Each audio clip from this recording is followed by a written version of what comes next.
You worked for it, planned it, imagined how it would feel.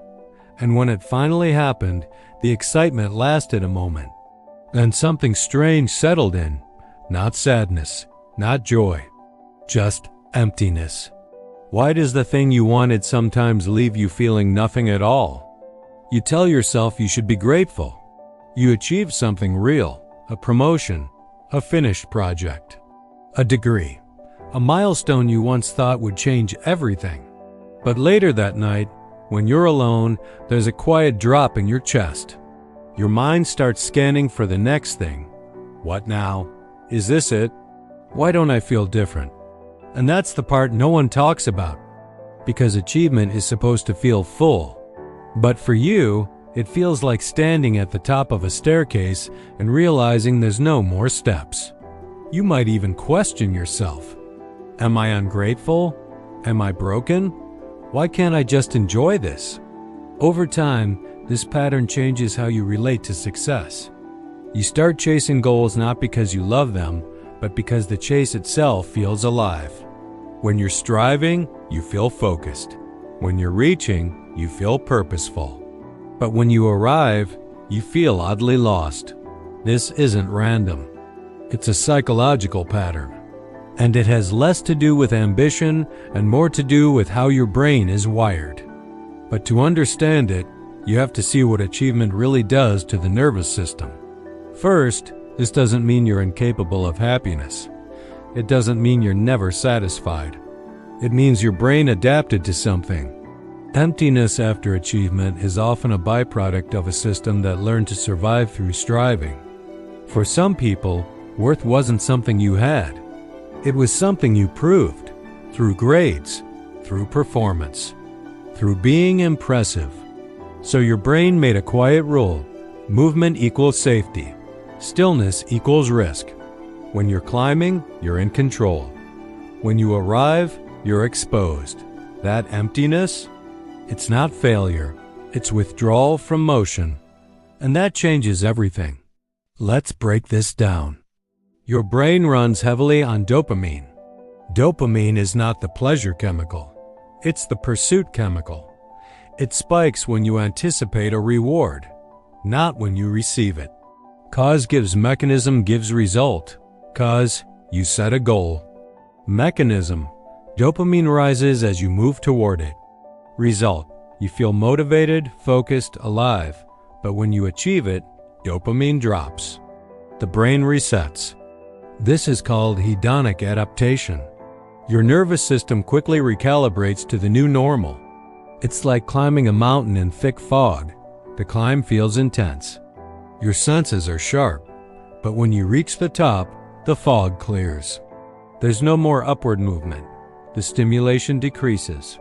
And your brain interprets the drop in stimulation as emptiness. There's another layer. If your identity is built around striving, then achievement removes the very thing holding your identity together. Think of it like a treadmill. As long as you're running, you know who you are, the one who tries. When the treadmill stops, you're left standing still without the rhythm that defined you. That stillness can feel unfamiliar, even unsafe. Because for years, your nervous system equated doing with being enough. So when the doing ends, the old question returns. Who am I without the chase? We're not going to fix this with be grateful. That doesn't rewire the brain. Instead, here are 4 principles grounded in psychology. What to do. After reaching a goal, write 1 sentence. This is something I did. It is not who I am. Why it works. Cognitive psychology shows identity fusion increases emotional volatility. When identity is fused with performance, any change destabilizes the self. By separating behavior from identity, you reduce the brain's threat response when goals end. Real-life example. After finishing a major project, instead of thinking, "I'm only valuable when I produce," you consciously say, "I completed something meaningful. My value isn't finished with it." What to do?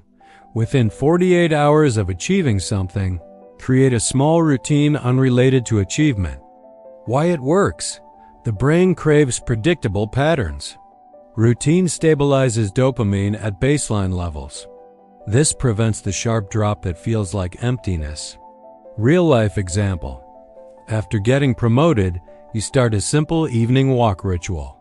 Not to achieve anything, just to maintain rhythm. What to do? Spend 5 minutes replaying the effort, not the result. Why it works? Neuroscience shows savoring activates prefrontal regions that deepen emotional encoding. It stretches reward processing beyond the brief dopamine spike. You're teaching your brain to metabolize success slowly. Real-life example. Instead of posting immediately about your accomplishment, you sit quietly and recall the late nights, the doubts, the resilience. You anchor the memory. What to do? Define yourself by qualities you express repeatedly: curious, disciplined, compassionate, instead of milestones. Why it works?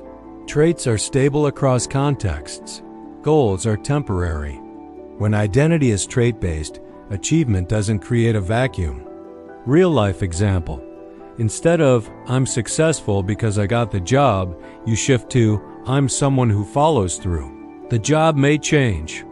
The trait doesn't. Here's the mental model to remember. Your brain is a pursuit engine. It runs best when moving, but you are not the engine. You are the driver. If you build your identity on the motion of the engine, you'll feel lost every time it pauses. But if you build your identity on the direction you choose, then stopping becomes part of the journey.